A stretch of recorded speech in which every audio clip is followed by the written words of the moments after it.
The book of 1 King 17:8 to 16. So, mostly po sa mga miracles na napapakinggan natin dito sa church, simula po nung mga hanukan natin is mga miracles ni Lord na nagpagaling, may mga patay na nabuhay, ganyan po, di ba? And mostly po is nasa New Testament. So, ang share ko po sa gabing ito is from the book of 1 King sa Old Testament. So, ang topic po natin for today's video, kasi may video. Oh. Ayan, for today's video ay the faith that sustains through hard times. Ano po ba? The faith that sustains through hard times. Amen. Ayan. So, sige po, i-flash natin yung 1 King, sis. 1 King, chapter 17:8 to 16.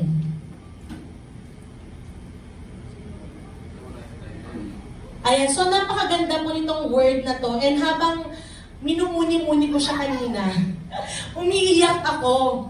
Kasi sabi ko, Lord, grabe naman tong word na to. Talagang hindi ko ma-explain kasi sa totoong buhay napakahirap talaga. And nakita ko dito na sabi ko, Lord, grabe yung power mo. And mamaya, naka-ready na po eh. Kasi sabi ko, baka umiyak ako, baka umiyak na naman ako. Kasi grabe po ito, grabe yung kwento nito. Ito po yung kwento ni Elijah at nung widow na babae na mahirap. Yun po yung kwento nito. So, ngayon po, ito sa 1 King 17:8 to 16, sige, medyo matagal pa yan. So, ano po ito si Elijah? Siya po yung man of God. So, itong si man of God na ito, inutusan po siya ni Lord na pumunta sa Zarephath, a Gentile city. Tapos, ang sabi ni Lord sa kanya, ang magbibigay ng food niya at magsusustain sa kanya is yung widow na babae, which is sobrang hirap. As in, sobrang hirap niya po. Wala nang mas hirap pa sa kanya sa atin dito. Ayan. So, ito po is, ayan. So, sabi niya dito, sabay-sabay po tayong magbasa, may silang naman ito. And the word of the Lord came unto him, saying, Arise, get thee to Zarephath, which belongeth to Zidon, and dwell there. Behold, I have commanded a widow woman there to sustain thee. So he arose and went to Zarephath, and when he came to the gate of the city, behold, the widow woman was there, gathering up sticks. And he called to her and said, Fetch me, I pray thee, a little water in a vessel that I may drink. And as she was going to fetch it, he called to her and said, Bring me, I pray thee, a morsel of bread in thine hand. And she said, As the Lord thy God liveth, I have not a cake, but an handful of meal in a barrel, and a little oil in a cruse. And behold, I am gathering 2 sticks, that I may go in and dress it for me and my son, that we may eat it and die. And Elijah said unto her, Fear not, go and do as thou hast said, but make me thereof a little cake first, and bring it unto me, and after make for thee and for thy son. For thus saith the Lord God of Israel, The barrel of meal shall not waste, neither shall the cruse of oil fail until the day that the Lord said it rain upon the earth. And she went and did according to the saying of Elijah, and she and he and her house did eat many days. And the barrel of meal wasted not, neither did the cruse of oil fail, according to the word of the Lord, which he spake by Elijah. Amen! Grabe! Sobrang grabing miracle po ito. Hindi siya miracle ng kagalingan eh. Kakaiba tong miracle na to. Punta po tayo dun sa ating PowerPoint. First po dito na nakita ko is God's command in uncertainty. Sa verse 8 and 9, sabi po niya dito, God sends Elijah to Zarephath, a Gentile city, and tells him a widow will provide for him. This command is surprising and uncomfortable for two reasons. May dalawang rason po. Zarephath was in the heart of Baal worship, seemingly an unlikely place for divine provision. Ibig pong sabihin, nandun sila sa lugar wherein yung wino-worship po sa place na yun is the pagan gods. So wala po ang blessing ni Lord doon. Mahirap po yung city na yon. So pangalawa, a widow, someone with limited means, is chosen to sustain Elijah during a dry season. This shows that God was often contradict human understanding. He doesn't always lead us to places or people that seem capable of meeting our needs, but uses situations that strengthen our faith and trust on Him. Amen? And ang encouragement po dito na nakita ko is, when God calls us to step into uncertain or difficult situation, it's because He already has a plan. Trust that His instruction, though it's out of the box, are always good for, it's always for our good. Di ba po kung, for example, si Pastora, utusan siya ni Lord, punta ka dito. Siyempre siya, di ba, personally, mapapa-question siya, Lord, bakit? Tapos yung widow pa yung magsusustain ng pagkain ko, paano ako mabubuhay? Di ba? Tapos yung widow naman, hindi niya rin alam kung paano niya isusustain si pastor. Di ba? Kasi wala talaga siya eh. Mahirap talaga siya. So ikaw, kung ikaw pupunta sa iyo yung man of God, di ba ibibigay mo yung the best mo? Di po ba? Di ba? Amen? Ayan. So dito sa number 2, ang nakita ko po is the widow's faith and obedience. Ayan. So number 2 na po tayo. Ayan, nabasa ko po yan kanina. Okay, next slide. The widow's faith and obedience. So, ang explanation ko po dito sa verse 10 to 12 is, the widow is at the edge of hopelessness, preparing to eat her last meal with her son. Dito po ako iyak ng iyak.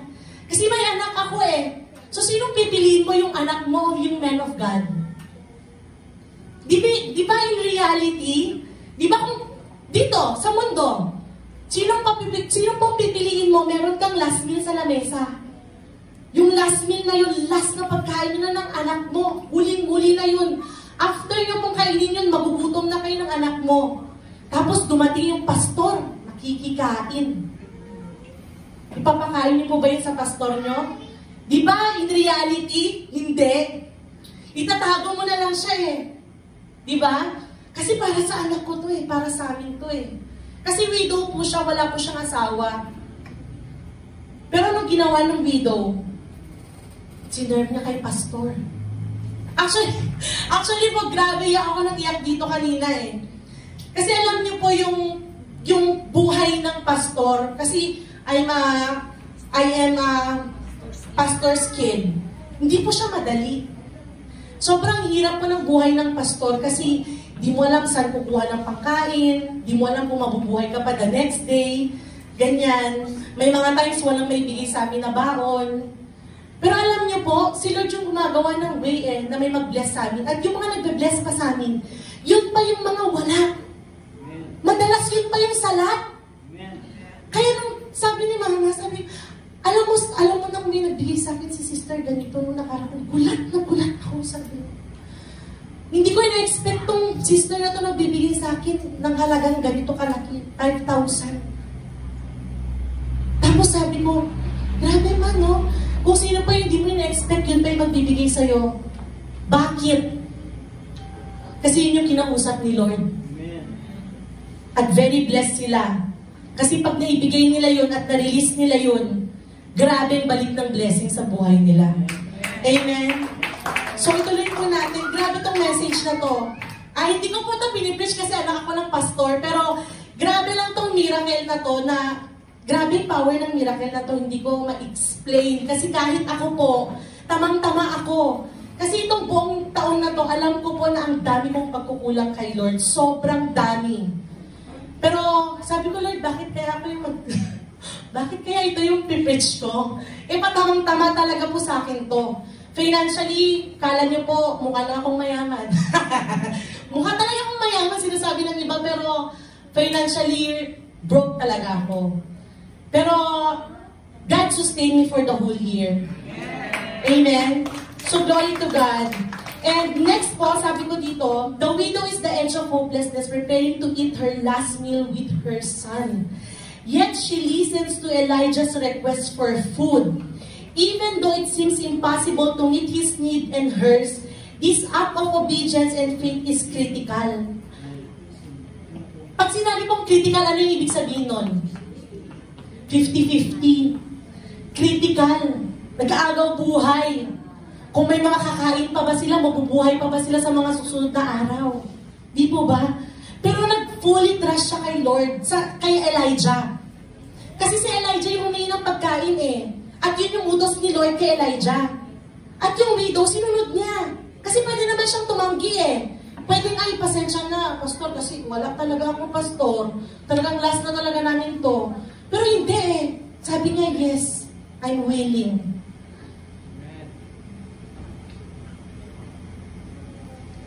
And yun nga po, sabi ko kanina, sa buhay natin, ang hirap i-share yung last na meron tayo. Di ba? Ang hirap ibigay yung meron tayo na huling-huli na. Naghihingalo na. Di ba? But, this widow, she gave despite her lack. Demonstrating trust in Elijah's God, her willingness to let go of her limited resources reflects the principle of putting God first, even when it doesn't make sense. Kasi hindi maintindihan ng widow yun Kasi po ang Diyos nila is the pagan God. Hindi po siya Christian. Okay po? Itong widow na to, hindi siya Christian. Magkaiba sila ng Diyos ni Elijah. Pero grabe yung miracle, di ba? So napasunod siya ni Elijah. Nag-listen siya kay Elijah. And an encouragement ko po dito is faith is not just believing. It's acting on that belief. Even when you feel you have nothing left to give. Your obedience and trust in God can unlock miracles in your life. Amen? Hindi lang po yan financial. Hindi lang po yan physical. Prayers. Yung service po natin sa pastor. Magbigay lang ng tubig. Mag-abot ng tinapay. Diba? Hindi lang po to ibig sabihin na financial na i-bless mo ang pastor. Kung gaano po natin kamahal ang man of God. Amen po? Ayan. So, sino na po dito ang naka-experience? Alam ko, sa dami-dami nating members dito sa church na to, sino na po dito ang naka-experience yung meron kang huling pera, tapos sinabi sa'yo ni Lord na ibigay mo sa taong ito, or sa pastor mo. Tapos after po na binigay mo yon, nirelease mo yon, bumalik ba sa'yo? O naubusan ka? Bumalik. Sino na po? Sige, taas natin yung kamay. Ang dami-dami na po natin dito. Nakita yung power na yan ni Lord, di ba? Minsan mahirap pag nagbigay ng instruction sa iyo si Lord. Minsan sa chicks niya, kala mo si Satan. Di ba? Lord, ang laki naman itong pinapabigay mo, bawasan ko na lang ng konti. Pero di ba, kapag yung heart natin buo para sa Lord, sa pagsaserve sa Kanya, ibibigay mo siya buo. Kahit na masakit. Walang nagmamahal na hindi nasasaktan. Amen? Lahat ng nagmamahal nasasaktan. Amen. Amen? Pero after nun, masaktan ka, doon ka ulit babangon. Di ba? Doon ka pagpapalain ni Lord. Amen? Amen. Sigpa po ba tayo? Yes. Amen. So sa number 3 naman, God's abundant provision in verse 13 to 16, ito po yung explanation ko dyan. Elijah reassures the widow, nireassure niya, pinangakuan niya yung widow, promising that her flour and oil will not run out. True to God's word, her jar of flour and jug of oil sustained her and her son and Elijah throughout the dry season. Grabe, di ba? Sino po dito ang nagutom nung quarantine? Wala, di ba? Busog na busog kayo. Sige. Sino pumayat ng quarantine? Wala, di ba? Busog na busog. Yun po yung gusto kong makita natin lahat. Dry season po yun eh. Dry season ng quarantine. Wala tayong trabaho. Di ba? Walang negosyo, close lahat, lockdown lahat. Ang tayong nagagawa natin magdasal. Pero nung quarantine, dun po tayo mas lalong pinagpala ng Diyos. Amen ba? Isa ka ba doon? Ay, sabi mo nga sa katabi mo, pinagpala ka. Amen. Ayan. So dito po, this miracle shows that God's provision is not just based on our resources, but on His power. Hindi po porque 5 piso na lang yung pera mo, minamaliit mo na yan. Dahil sa 5 piso na yan, pwedeng maging 1 milyon yan. Pwedeng ikaligtas yan ng pamilya mo. Diba? Kaya wag po natin mamalitin. Hindi man po tayo mayaman o mayaman man tayo. Hindi po yun ang basehan. But ang basehan po natin dito is the power of God. Amen? He doesn't just meet needs. He sustains, He multiplies, and provides abundantly. Ano sabi? Abundantly. Amen? Kaya talagang pinagpala po tayo. Alam ko po dito, madami sa atin ang nakaranas ng provision ni Lord in so many ways. Diba? Yung sinasabi mo na, Lord, wala akong pera. Pero pagpatak niyang 1 minuto na ng 11:59, boom! May biglang blessing. Amen. Wow, Lord!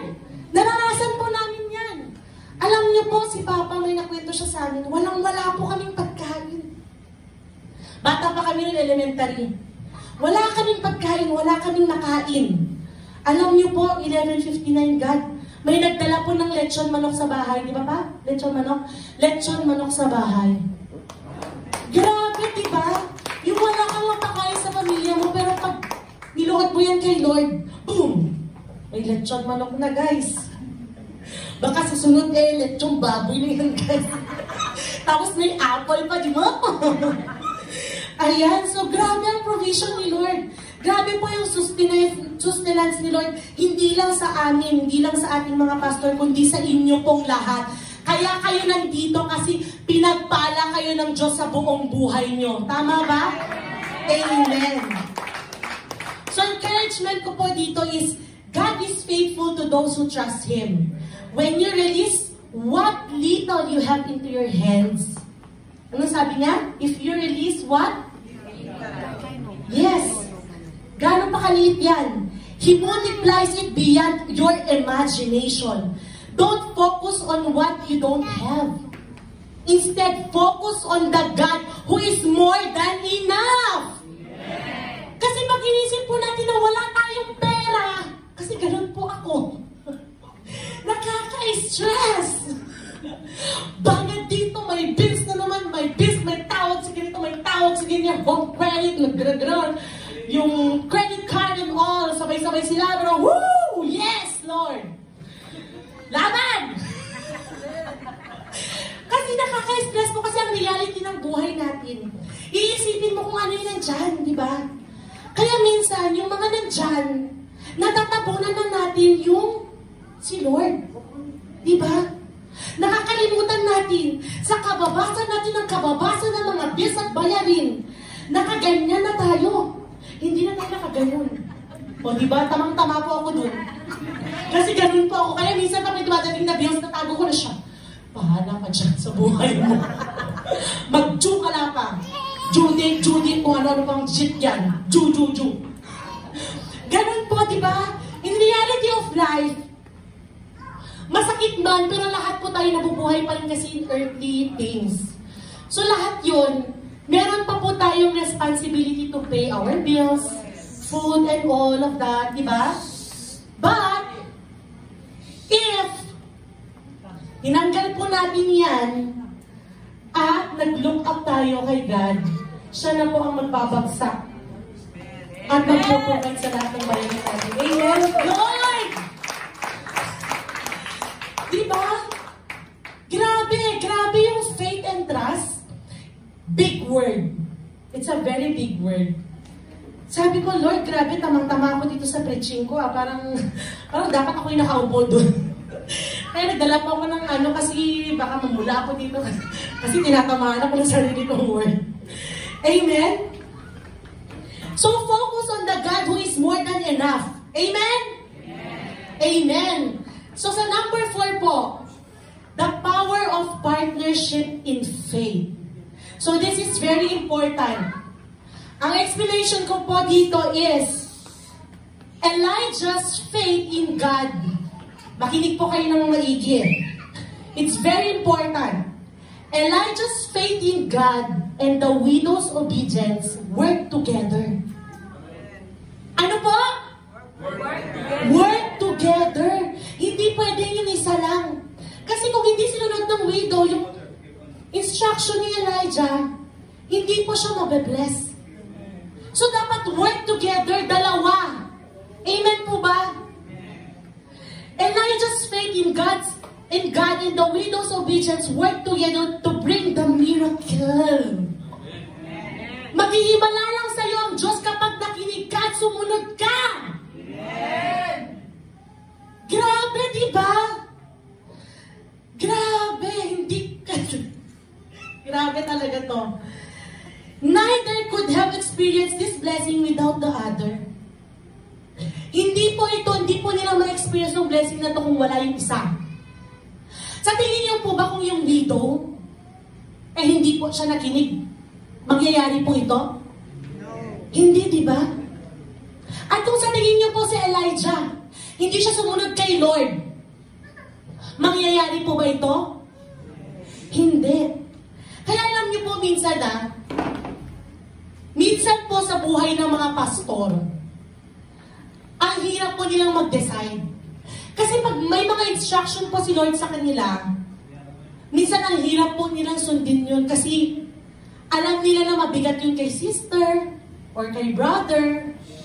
Pero kapag hindi po nila yun ni-let go, hindi mabibless si sister o si brother. Amen? So kung meron pong instance na lumapit na sa inyo si pastora, may sinabi pong instruction sa inyo, sundin na natin. Bakit? Kasi ang kasunod nun ay blessing. Pagpapala ka agad. Huwag mong tingnan kung gaano kabigat yung bagay na yun. Dahil sa bigat ng bagay na yun, mas mabigat yung pagpapala ibabagsak sa'yo ni Lord. Amen? Grabe, alam niyo pag 2025 po tong word ko. Pag 2025 po tong blessing na to, grabe. Obedience to the man of God. And obedience to the Lord. Amen? So, sabi niya, neither could have experienced this blessing without the other. Elijah needed the widow's act of faith. And the widow needed Elijah's word from God. Kasi yung instruction na yun, hindi pwedeng sabihin ni Lord kaagad dun sa widow kasi nga pagan God po ang pinapraise nila. Magkaiba po sila ng Diyos. Diba? At alam ko po after nito, na-born again to. Pang widow na to. Diba? Grabe to eh. And sabi ko nga po dito, tulad na lang po ng mga advices or words from our pastor. Madalas kapag hindi tayo sumusunod sa mga instructions, directions, di ba po napapaniwala tayo? Tapos saan tayo babalik ulit? Kay pastor. Pastor, nag-fail ako dito eh. Bakit ganito, pastor? Bakit ganito yung nangyari sa buhay ko? O yan, sinabi ko na sa'yo, di ba? O di ba kulang lang sabihin sa atin ng pastor natin, tigas kasi ng ulam mo, sinabi ko na nga sa'yo, binigyan na kita ng ganito, iiyak ka. Ano gagawin ng pastor? Pag-pray ka na naman, sis. Di ba? O di kung sinunod mo na yung una, napagpala ka na kaagad, hindi ka nababalik kay pastor na iiyak. Di ba po? Madalas kasi sa atin, natin. Gumagawa tayo ng mga decision sa buhay natin kahit na may instruction na kay Lord. Sa pastor natin. Alam niyo po ang instrument ni Lord, ang mga pastor. Kasi hindi na, tayo po nananampalataya tayo kay Lord. Pero sino dito yung araw-araw nakakarinig kay Lord? Sino yung araw-araw kinakausap ni Lord? Di ba minsan, sa dami ng problema, hindi na natin naririnig? Minsan, sa dami ng stress natin sa paligid, ang dami nangyayari, hindi na natin naririnig. Sinong lalapitan natin, Pastor? Pag-pray mo naman ako. So, syempre, instruction ni Pastor from God. Sasabihin sa'yo. At yun na, mag-obey ka na. Kung ayaw mong lumagapak sa lupa. Amen? Kasi nangyari na po yan sa akin. Nangyari na po sa akin yan kahit alam po ko ng pastor. Marami po akong failure sa buhay. Marami po akong, itong taon na to is grabe. Sasabihin ko po talaga sa inyo, open book. Itong taon na to, hindi ako napagpala. As in, nawala lahat. Halos, hindi ko maintindihan. Sabi ko, Lord, ang dami kong blessing the past few years. Hinahabol kami ng mga pagpapala. Hindi kami nawawalan. Meron lagi, sobra-sobra. Nakakapag-bless kami ng ibang tao. Nakakapag-bless kami dito sa church. Nakakapagbigay kami ng paraffol. Alam niyo po, dumating sa buhay ko, hiyang-hiya na talaga kay Tita Minda. Kasi siya po yung collector. Mga-collect siya pag anniversary. Nangongolekta siya, nandun kami sa likod. Tatago na ako. Lang Tita Minda. Natapos ang anniversary, hindi pa ako nakabayad. Di ba ta? Ganun po. Ganun po kanala. Pero di ba kakapalan mo na lang yung mukha mo, mag-attend ka pa rin, hindi naman nila alam na hindi ka nakabayad sa Tita Minda lang, hindi nakakaalam. Di ba? At least naka-attend ka, may libre pa. Oy, baka next year, di kayo magbayad lahat, Next year, papa-announce na Tita Minda yung mga hindi nagbayad. Charis. Di ba? Kasi next year, pinagpala na tayo, lahat tayo bayad na. Amen! O, di ba? Ayaw niyo yun. Dumating po sa buhay ko na salat na ako. Na halos wala na talaga. Hindi ko na alam saan ako pupulot ng pera. Hindi ko na alam paano ako mabubuhay kinabukasan. Paano ko babayaran yung bills. Alam niyo po, ang laki ng bills ko kada buwan. Mas malaki yung bills ko kaysa sa kinikita ko. Yung bahay namin sa Camellia, 20K. Yung Wonderland namin na 2, 5,000. Sasakyan namin, 21 plus. Mga food namin and all, mga electricity and all, alam niyo po yung total, halos 120 to 130 a month. Ang yaman ko na po sana, di ba humiga na sana ako sa pera, gumagano'n pa ako sa kama, sa dami ng pera. Pero alam niyo, sabi ko, Lord, sabi ko, itong mga blessings na to, ayokong maging hindrance siya na kukunin ng kaaway, mawawala lahat. Pero alam niyo, dumating sa point ng buhay ko na halos mawala sa akin na lahat. Alam niyo po kung bakit? Alam niyo po kung bakit? I-reveal ko na po sa inyo. The past few years, we are 100% tighter. As in, lahat po yan nakalista. Itatights ko lahat. And simula po nung napanganak ko si Oz, lagi kami sa ospital, lagi kaming, dami nangyari sa buhay namin. And dumating sa punto ng buhay ko na, Lord, next month na lang, next month na lang, ipunin ko na lang, tas isang bagsakan na lang. Alam niyo po, at the end of the day, ito pong realization ko this year. Mali po pala na hinihiram natin yung tithes. Kasi kahit binabayaran po natin siya, useless na po. Kasi ako ganun po eh. 1 month, 2 months, Lord, next month ulit.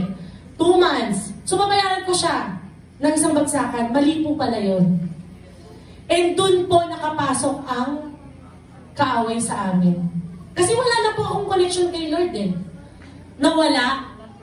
Walang protection ni Lord. Yung resources namin walang protection.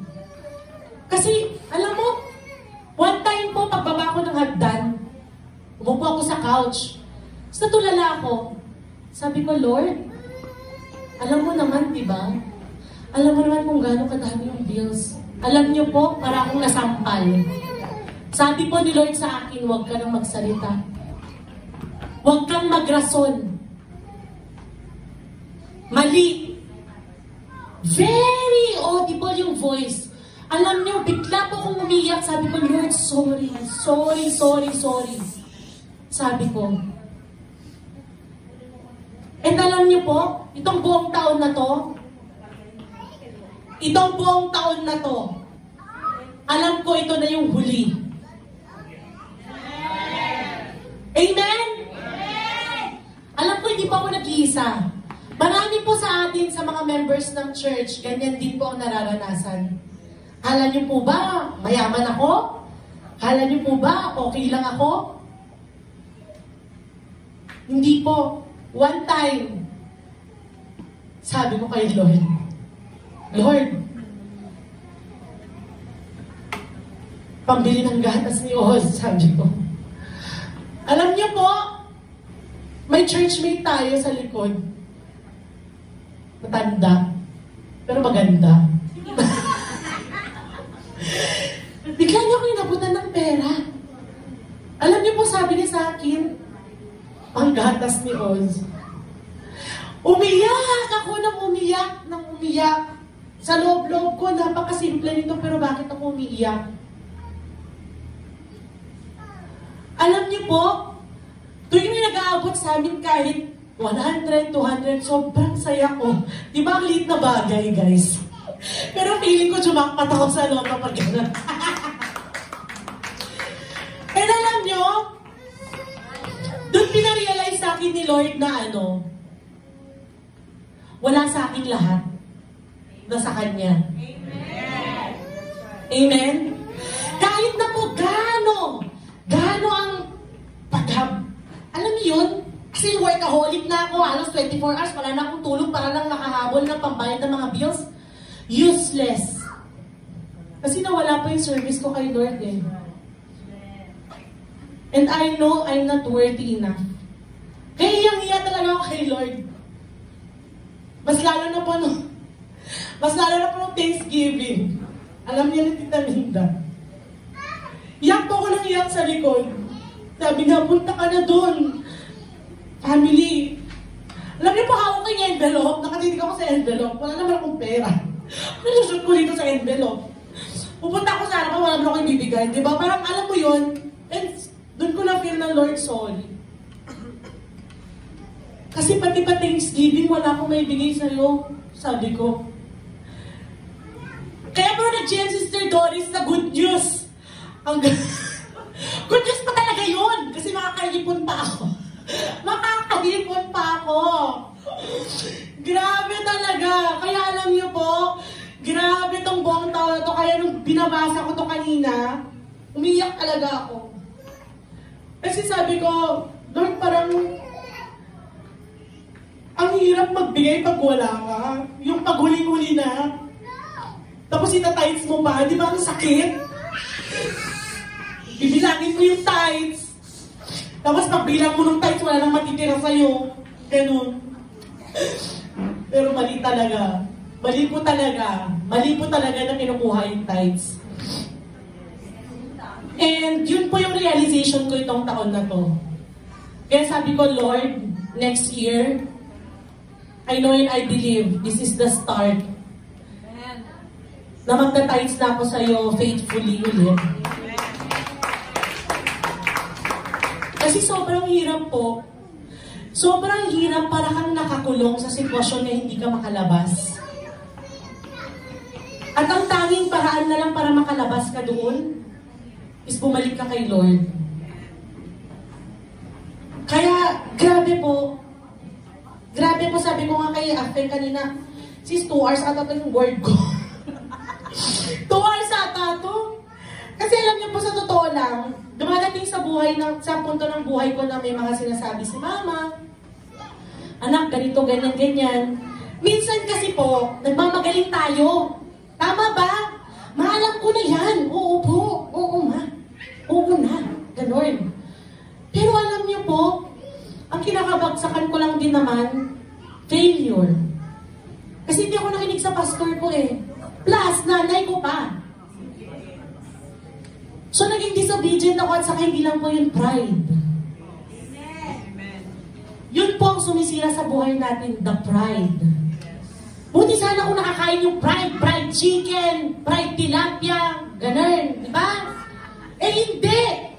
Kaya alam niyo po, hindi lang kayo nakakaranas na nagbigay sa inyo instruction si pastora, tas di nyo sinunod, tas lumaga pa kayo, hindi lang kayo, ako din, uy!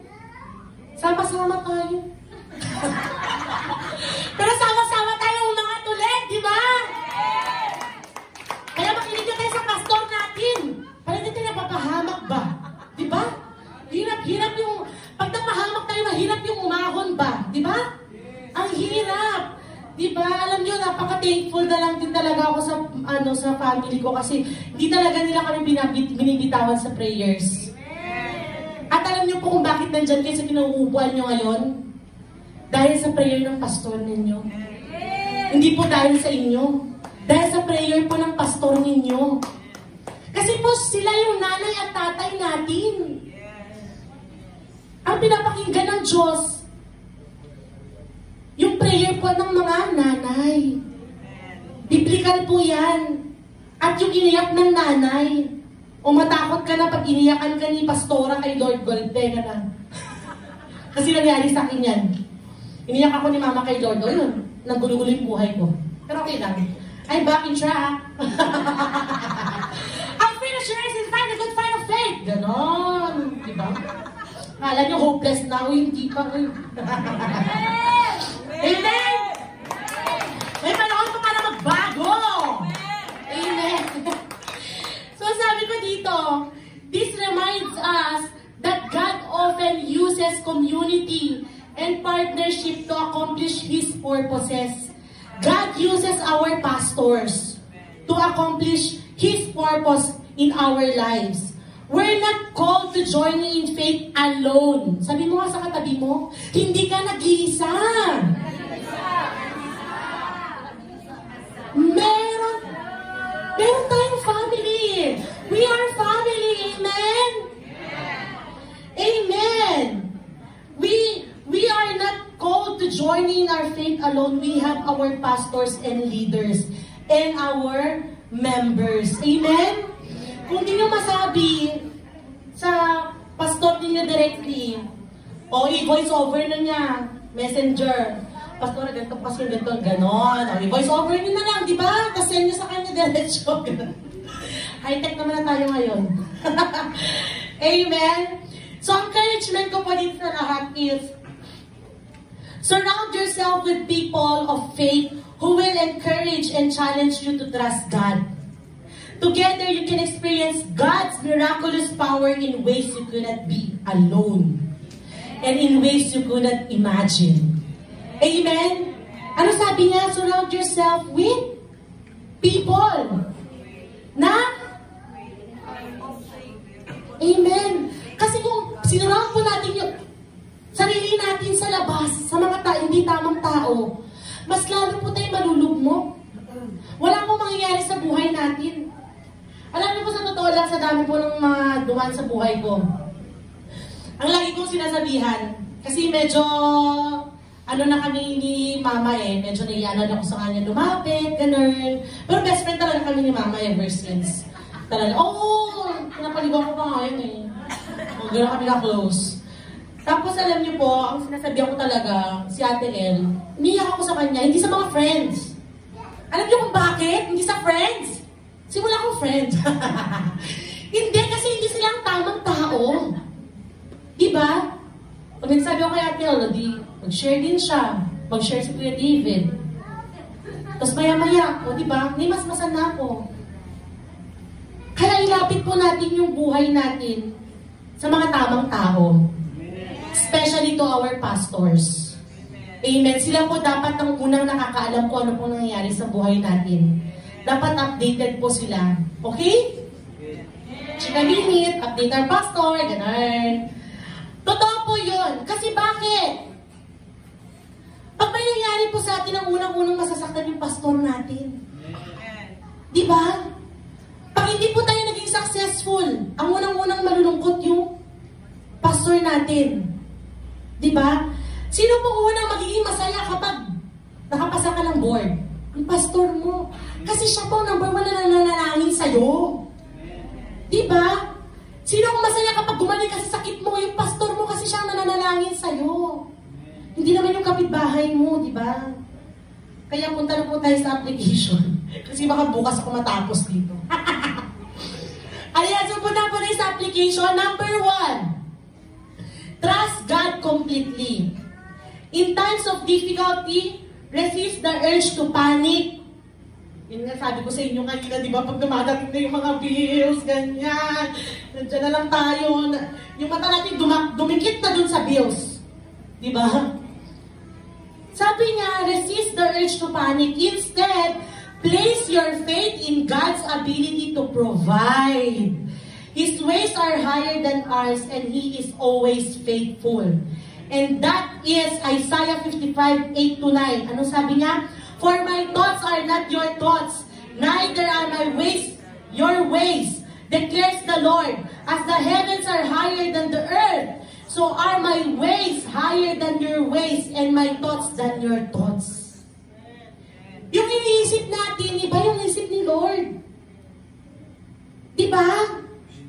And sabi niya dito sa Philippians 4:19, and my God will meet all your needs. Ano sabi niya?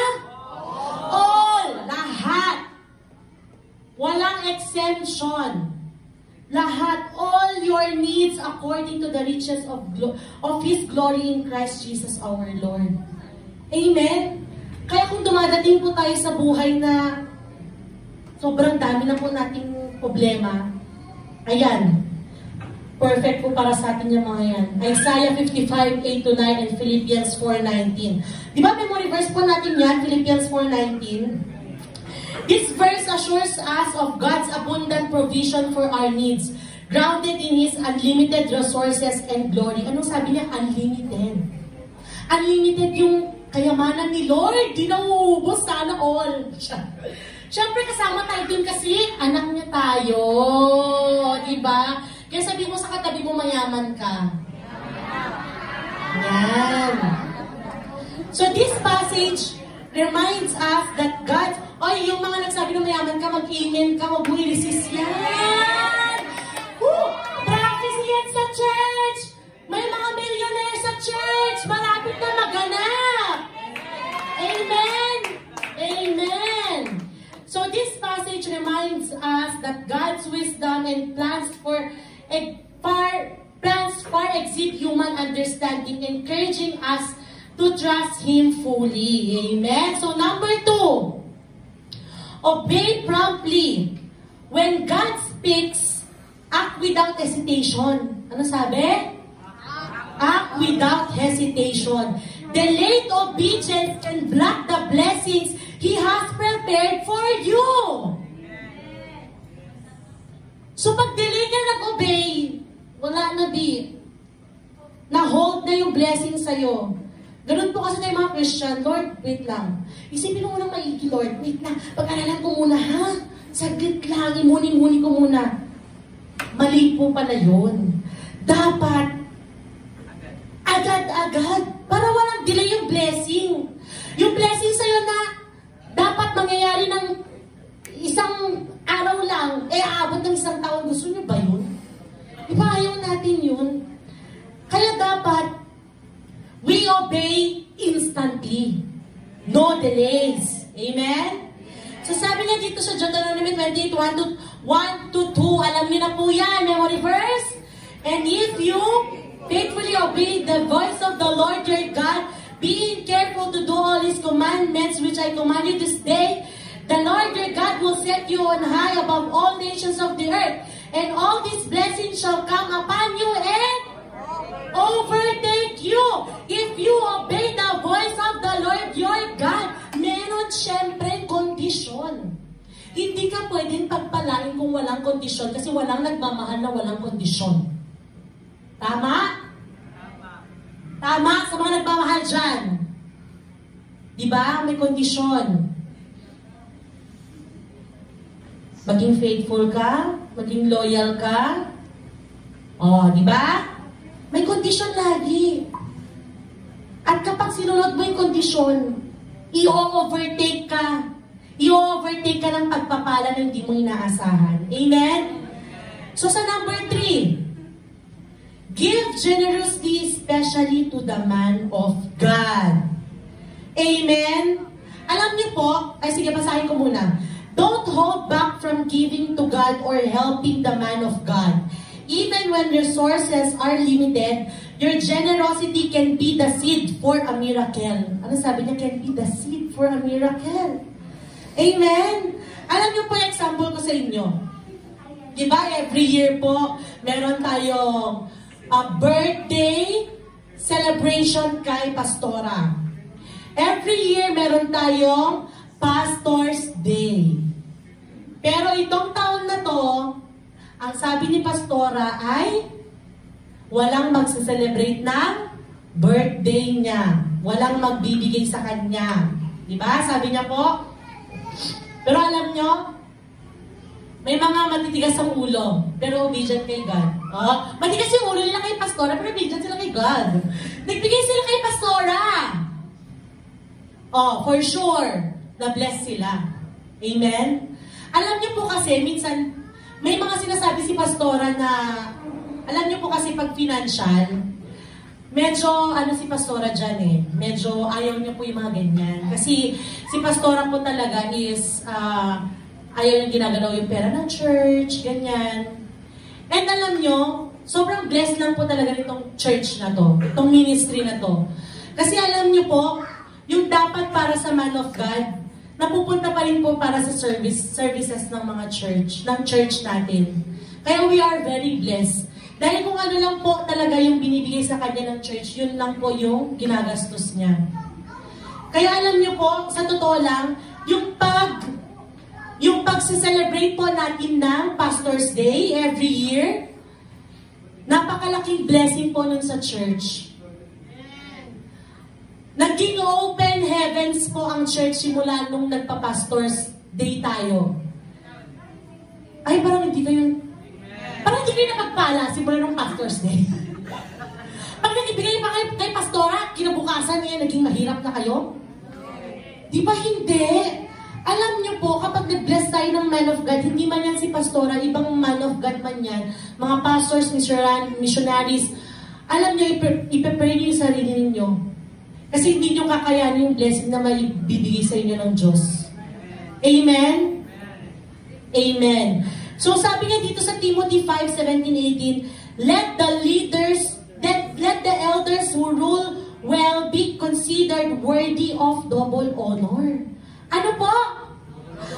Double honor.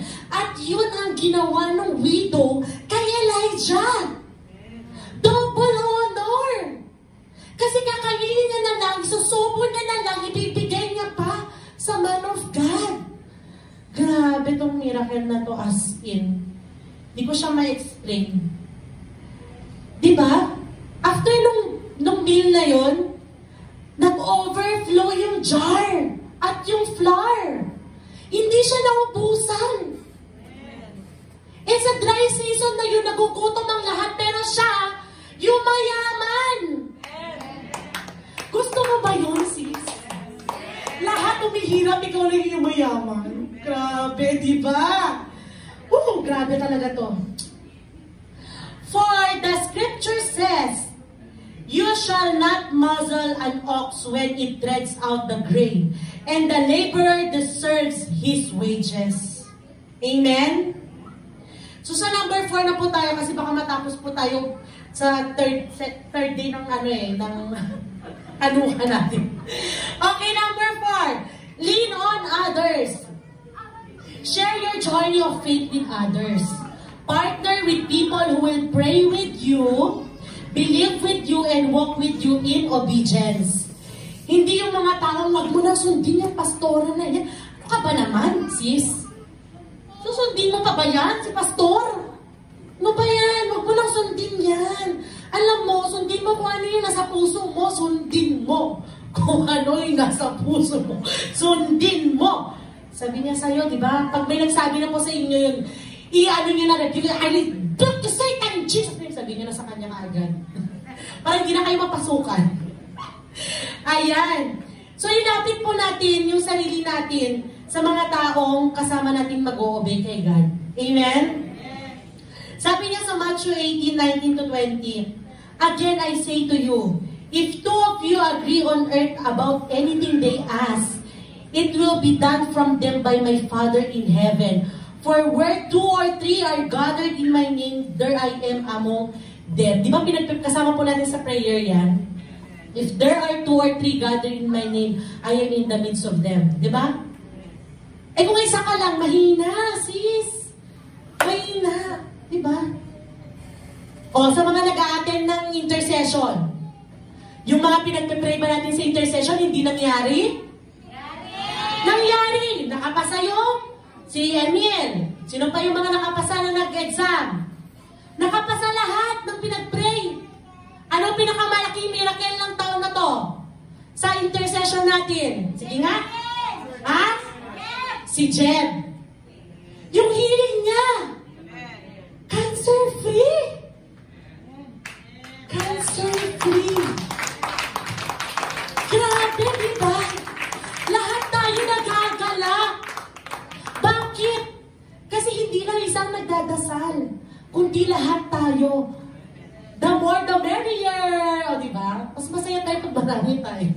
Sorry, Lord, kung marami pong services na wala ako. Sorry talaga ako kay Lord. Alam ko po na busy tayo. Totoo naman talaga yun. Pero alam niyo po, minsan sa pagiging busy natin, yung pagiging busy po natin sa totoo lang, yun po yung nagpapabagsak sa atin. Mas nagpapahirap ng mga buhay natin. Kaya alam niyo po, sobrang saya na meron ka sa service. Sa totoo lang, saya-saya ko talaga pag nag-attend ako ng church. Malungkot talaga pag di ako nakaka-attend. Sa totoo lang. Kaya alam niyo po, sa next year, sayang nga, konti lang po nag-attend ngayon eh. Dapat priority po natin ang mag-attend ng mga services. Amen? Isang tabi na natin muna yung mga ibang bagay. Itry lang natin kahit isang buong taon. Tignan ko lang kung hindi ka magpalain ng Diyos. Diba? Naku, ewan ko lang. O, sige, mag-experiment tayo next year. Lahat ng services attendan mo. Pag may nangyari sa'yo at nagutom ka, hindi mangyayari yun. Kasi magpapalay ka nga ni Lord eh. Amen! O, tignan niyo yung testimony niya at Casey. Pag nag-attend siya sa church, syempre hindi siya nagbe-bake, nakaka-bake. O, diba? Pero, yung sustenance ni Lord, pinoprovide lahat ng mga pangangailangan niya. Diba? Ganon din tayo. Isang tabi na muna natin yung mga bills na yan. Kasi alam niyo yung mga bills na yan, stress ako. Bahala ka dyan. So, ayun. Di ba? Amen? So, punta tayo sa pinaka-favorite ng lahat. Go! Okay, conclusion. Basahin natin lahat para walang matulog. Okay. The story of Elijah and the widow of Zarephath is a powerful reminder that our God is a God of provision. Even in the hardest of times, He doesn't require abundance to perform a miracle. He only requires faith and obedience. No matter how tough your situation may seem, trust in the one who can multiply your little into more than enough. Just as He sustained the widow and her family, He will sustain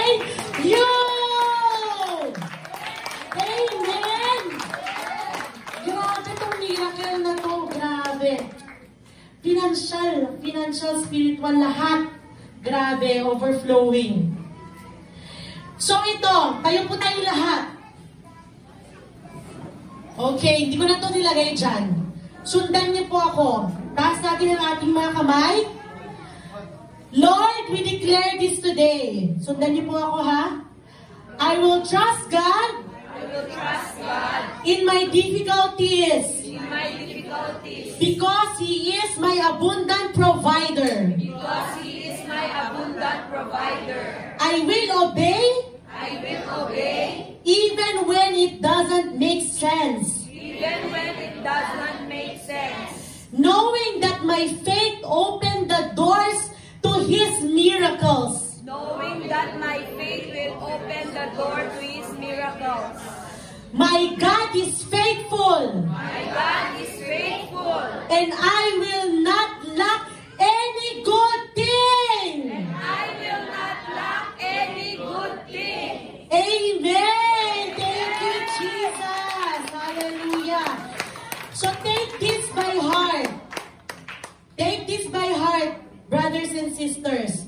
The God who provided for Elijah and the widow is the same God who watches over you. Trust Him, obey Him,